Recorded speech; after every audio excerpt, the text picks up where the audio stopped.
The Galactic Council met in a great hall made of shimmering crystal that floated above the clouds of Xylos Prime. This place was known across the stars as a neutral ground where beings from over 200 different worlds came to talk, not fight. The air hummed with soft energy, and the light bent in strange, gentle ways through the walls, casting rainbows on the smooth floors. Delegates sat in wide circles, each representing their species with calm dignity. Most wore robes of deep color or armor polished to a mirror shine. Some had many eyes, others none at all. Some spoke with voices, others with pulses of light or scent. But all followed the same rule. No violence, only words. In the far corner of the chamber, near the edge where the floor seemed to drop into endless sky, sat Daniel Carter. He was the only human there. His clothes were plain, a simple gray tunic and dark trousers, no medals, no glowing symbols. He looked small among the towering insectoid Threll, the floating gelatinous forms of the Mirov, and the armored reptilian delegates from the Outer Rim. For over 50 years, Earth had been watched but not welcomed.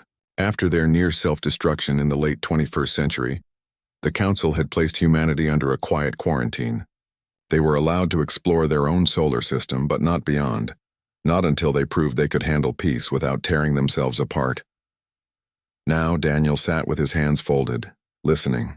The topic of the day was serious. The Krell hegemony, a powerful empire from the Scorpius arm, had just seized the Varelian system. The Varelians were gentle beings who lived on floating islands in a gas giant's upper atmosphere. They grew light fruit and sang songs that could calm solar flares. They had no weapons, no armies, no concept of conquest, and now their home was under Krell control. The hegemony claimed it was for resource stability and regional order, but everyone knew the truth. The Krell wanted the Varelians' bioluminescent forests, which could power starships for decades without fuel. Most council members argued for sanctions. "We should freeze their trade routes," said the silver-robed delegate from the Quarren Concord. "Or revoke their access to the Nexus gates," added the many-limbed speaker from the Gal Collective. Others suggested sending observers or drafting a strongly worded resolution. No one spoke of war. War was outdated, barbaric, a relic of younger, angrier species. The Council prided itself on solving problems with patience, logic, and time. Then the Grand Arbiter, a tall, ageless being named Orlan Vex, with skin like polished obsidian, turned to Daniel. "Ambassador Carter," he said, his voice low and resonant, "Earth has remained silent on this matter. What is your position?" All eyes turned to the human, some with curiosity, most with mild disinterest. What could a species that had barely left its cradle say about galactic affairs? Daniel stood slowly. He was not tall, not imposing, but something in his stance made the room grow quieter. He did not raise his voice. He did not gesture dramatically. He simply looked at the Arbiter and said, "We're going to fight."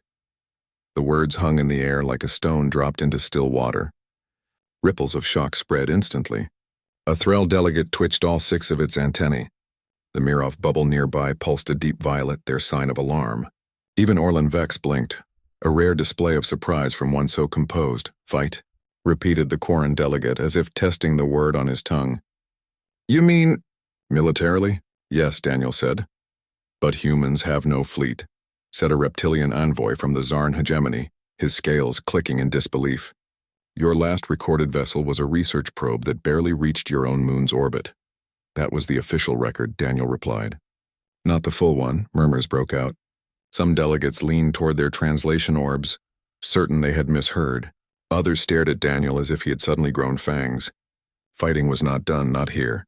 Not by anyone, least of all by Earth, a planet still healing from its own wounds, still learning to share water and power among its billions. Orlan Vex raised a hand, and silence returned. "Explain yourself, Ambassador. The Council does not take talk of violence lightly." Daniel took a breath. "The Varelians didn't ask for this. They never hurt anyone. The Krell are taking their home, their children, their songs, and we're sitting here talking about trade bans? That won't stop them. Sanctions won't bring back what's lost. Words won't shield the innocent." He paused, then added, "Humans know what it's like to lose everything. We've burned our own cities. We've poisoned our own seas. But we also know how to stand up when it matters. Not because we love war, but because sometimes peace must be defended." A long silence followed. No one moved. Even the ambient hum of the hall seemed to lower its pitch. The idea that a species so recently deemed unstable, so emotionally unpredictable, would choose to act, alone, without council approval, was unthinkable.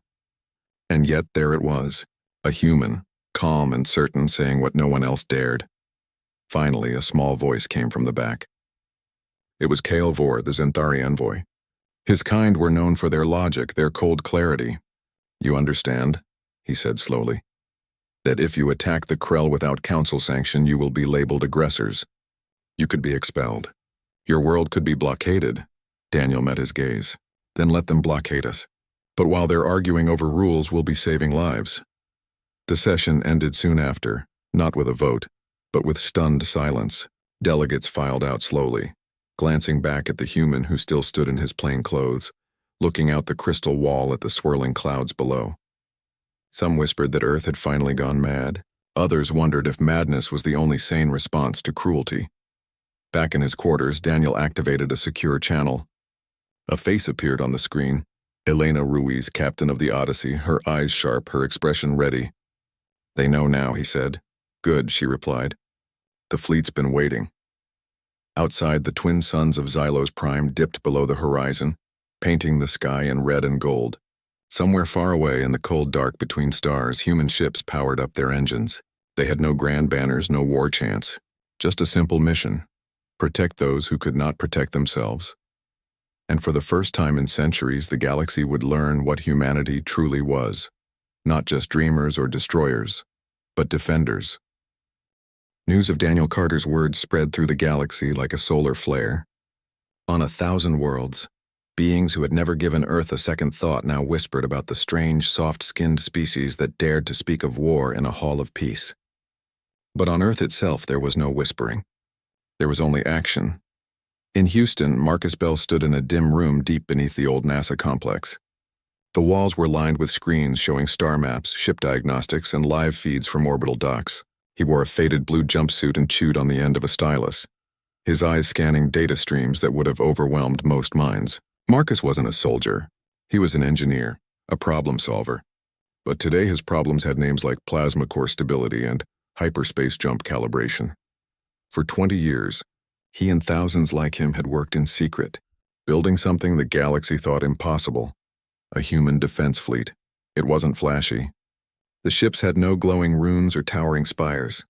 They were sleek gray, built for function, not show, hidden in asteroid belts, buried under lunar regolith, tucked into the shadow of Jupiter's moons. They waited. Now the order had come. Activate Project Aegis. Those 3 words unlocked decades of preparation. Factories that once made solar panels now forged armor plating. Universities that taught poetry also ran war simulations. Farmers in Nebraska grew crops not just for food, but for biofuel refined into ship-grade energy. In Chicago, Lena Ortiz stood on the roof of a repurposed research lab, watching drones zip through the evening sky like fireflies. She had spent her life studying ocean currents and coral reefs, but when the call came, she didn't hesitate. Her knowledge of fluid dynamics made her perfect for designing maneuver algorithms for fighter craft. Now she coordinated with teams in Jakarta, Cape Town, and Santiago, linking minds across time zones to build a network no single species could replicate. Humans didn't just build ships, they built connections. Across the planet, ordinary people stepped into extraordinary roles. A retired schoolteacher in Lisbon stitched medical kits with steady hands. A teenager in Nairobi coded firewall patches that fooled Krell surveillance drones.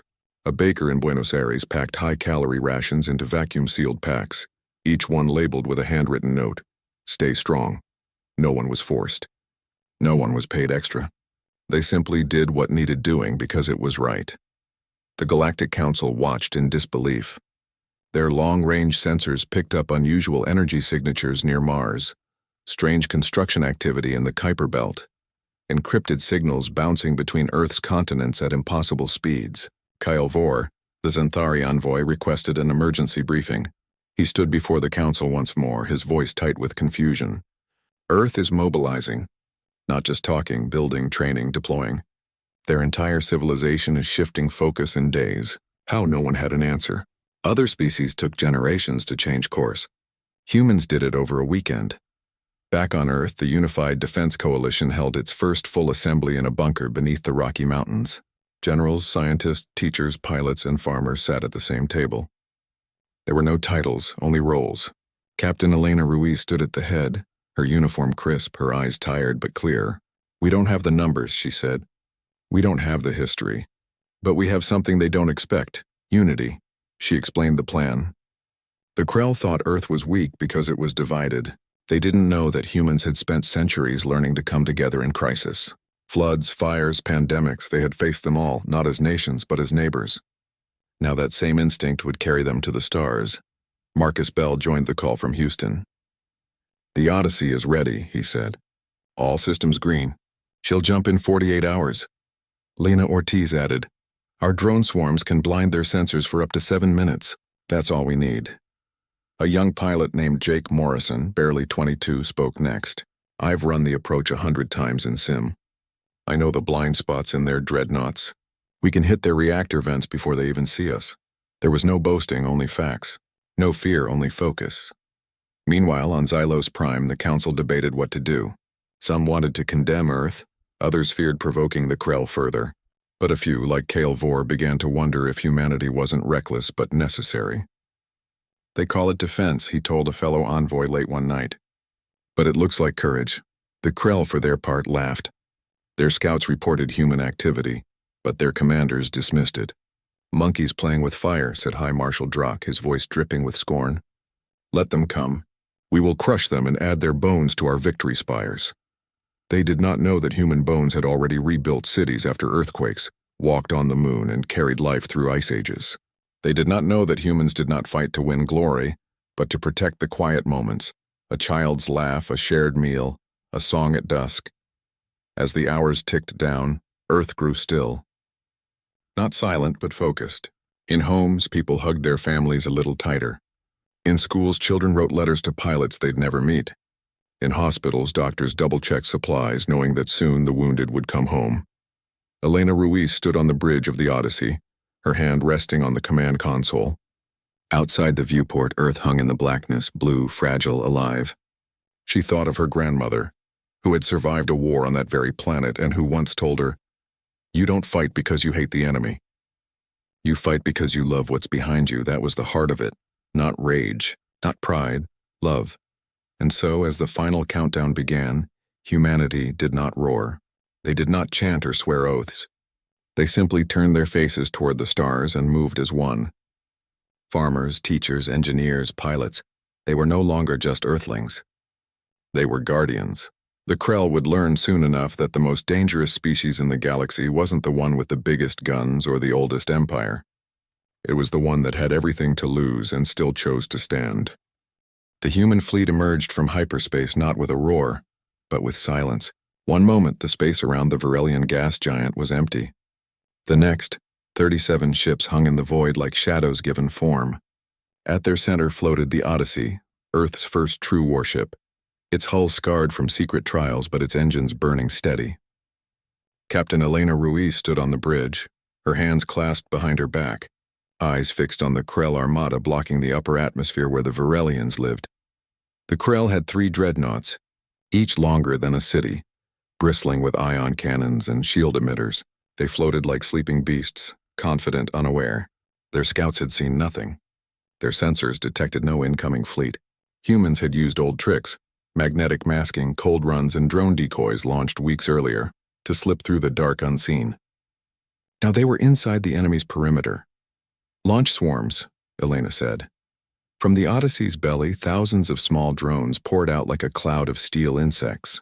They moved in perfect sync, guided by algorithms Lena Ortiz had refined using ocean current models.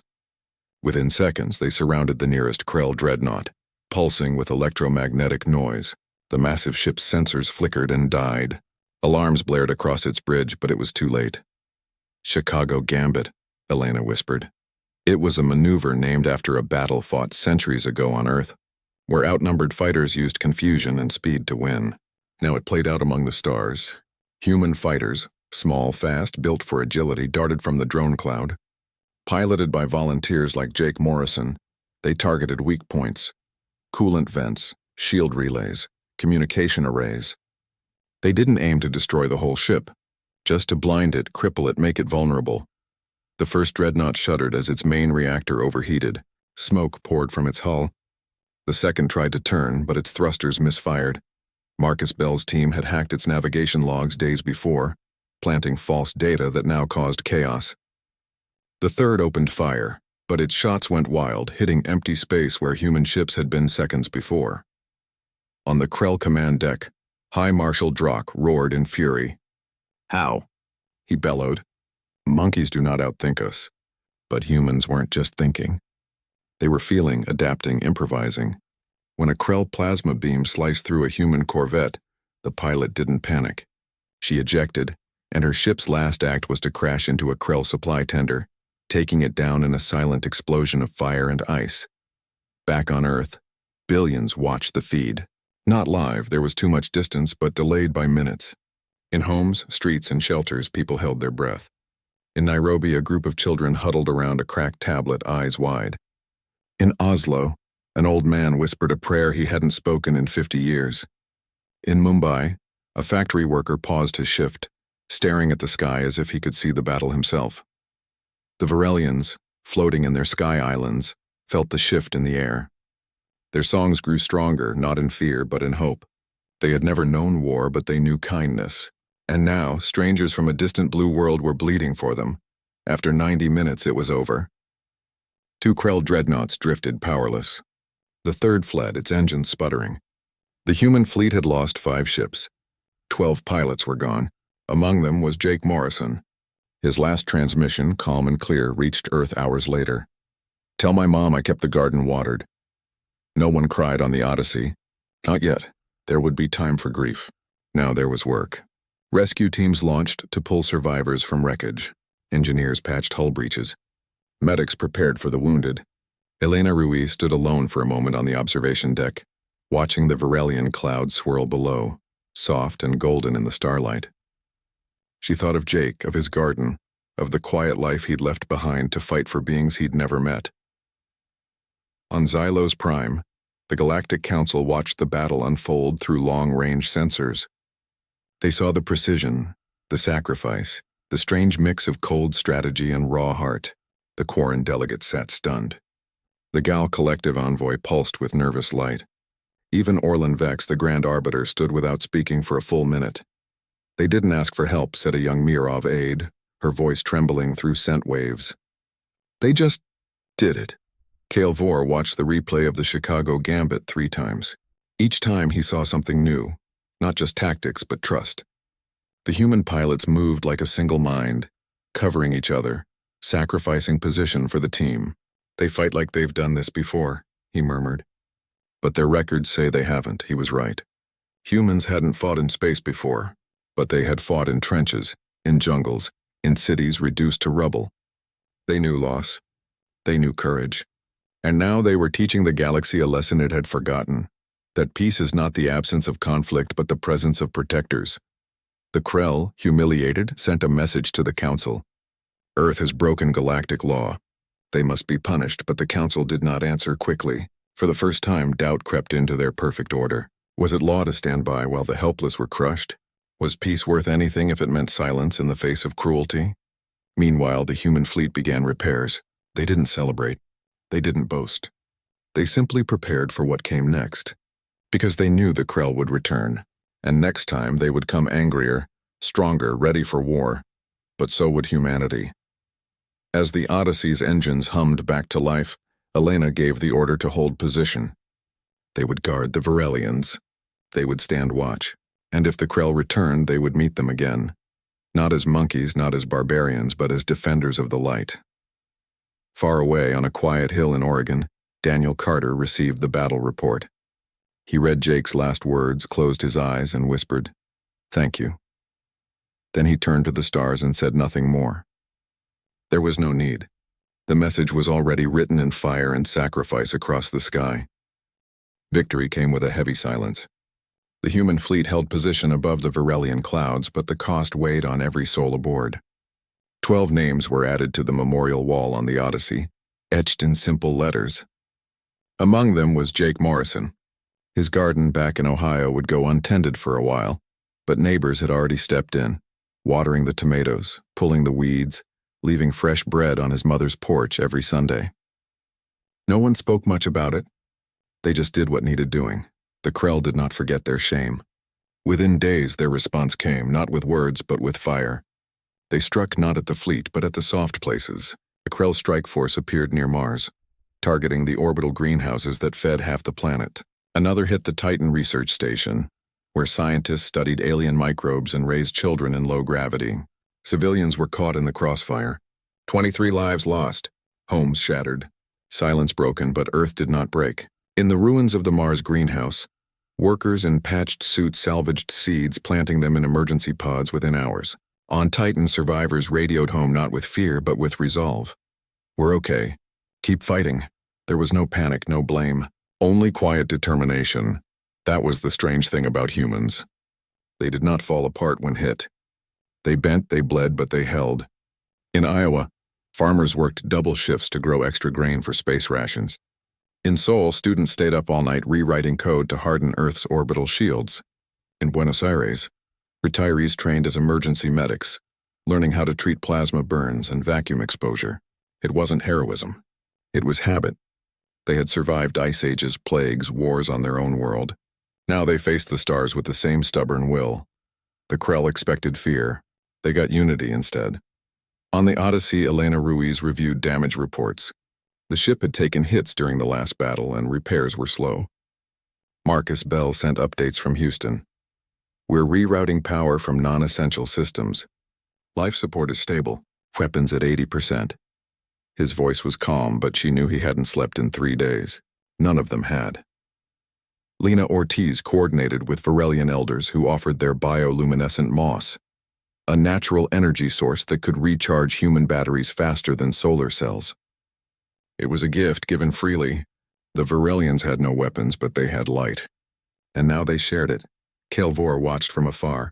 He had sent a small Xanthari observation vessel to the edge of the system, not to interfere but to understand. What he saw confused his logical mind. Humans mourned their dead, yes, but they also planted trees in their names. They held moments of silence, then returned to work. They cried in private, but stood tall in public. They do not hide their pain, he told his aide. They carry it forward. Even the council began to shift. The Quarren delegate, once loud in his criticism, now asked quiet questions. How do they organize so fast? The Gal Collective started sharing sensor data, small at first, then more. They were not allies yet, but they were no longer indifferent. Then came the unexpected.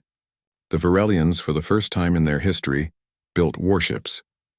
Not weapons of destruction, but vessels of defense, light, fast, wrapped in living vines that absorbed radiation. They painted Earth's blue and white symbol on their hulls. "You stood for us," their leader said through a translator. "Now we stand with you." Elena accepted their offer with a nod. No grand speech, just Yegor, welcome aboard. Back on Earth, Daniel Carter met with Kelvor in a quiet garden in Geneva. The Xanthari envoy walked slowly, his long limbs stiff with unfamiliar emotion. "Your people fight like they have nothing to lose," he said. Daniel looked at the cherry blossoms falling around them. "We've lost plenty," he said. "That's why we fight. Not for glory, not for land, for the chance to keep what matters, kindness, peace, a child's future." Kale was silent for a long time. Then he said, "My people believe emotion clouds judgment.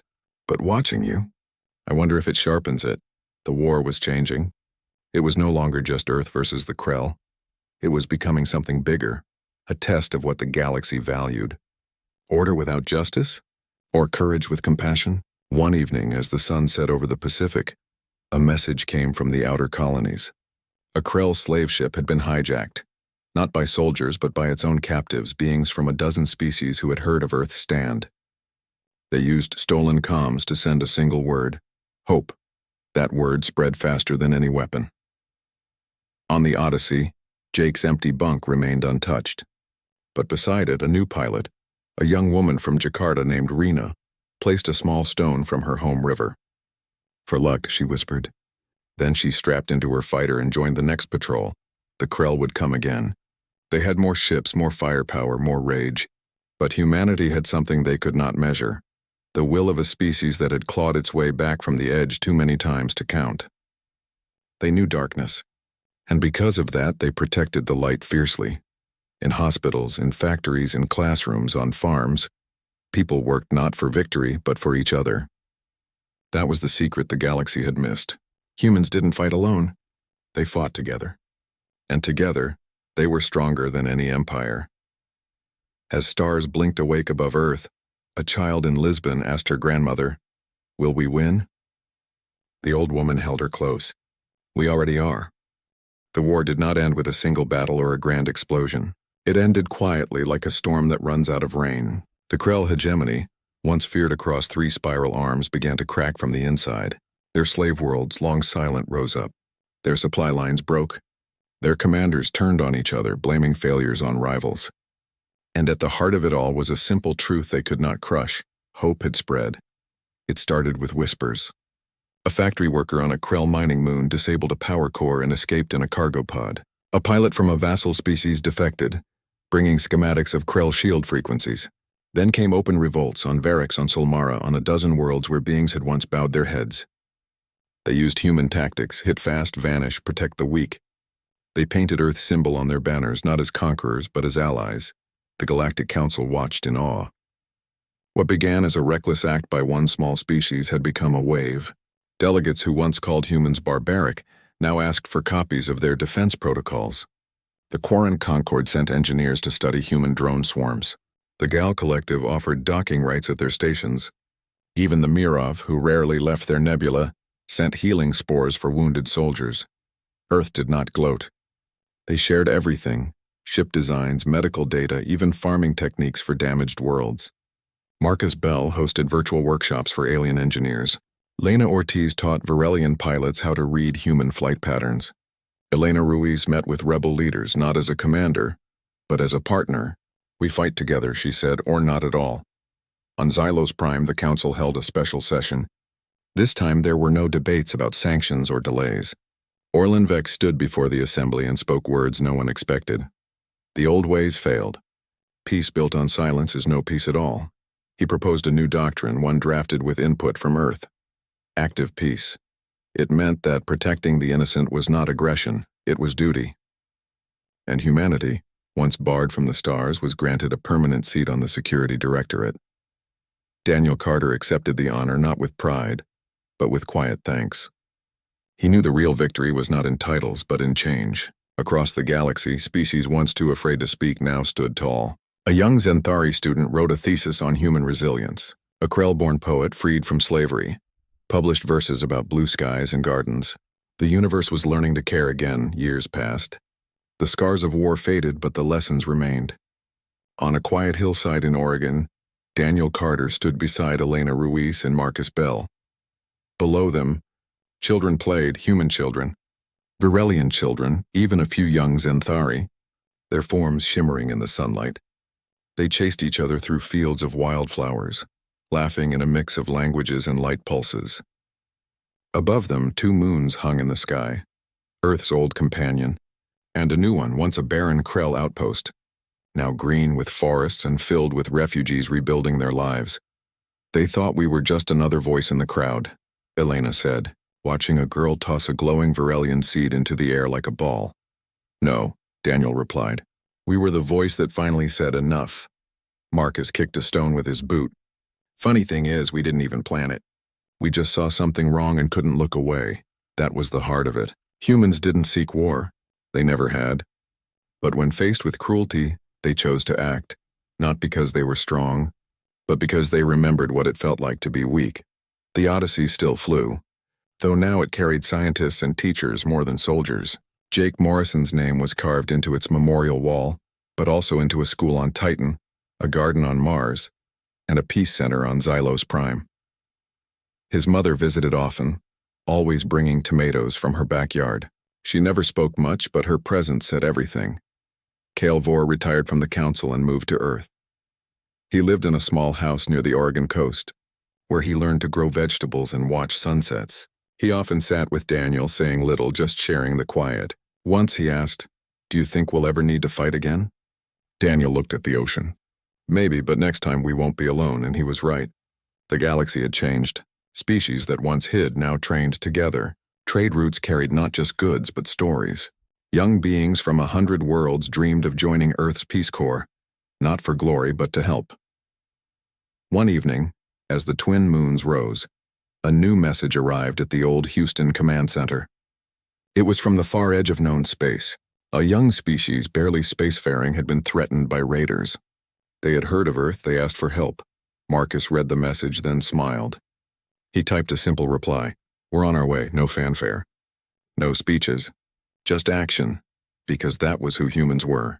Not perfect, not invincible, but always willing to stand up when others could not. And in doing so, they reminded the galaxy of something it had almost forgotten. That courage is not the absence of fear, but the choice to care more than you fear. As stars blinked awake above the quiet hill, the children's laughter drifted on the wind, a sound softer than engines, brighter than weapons and stronger than any empire, and somewhere in a garden on Earth a tomato ripened in the sun.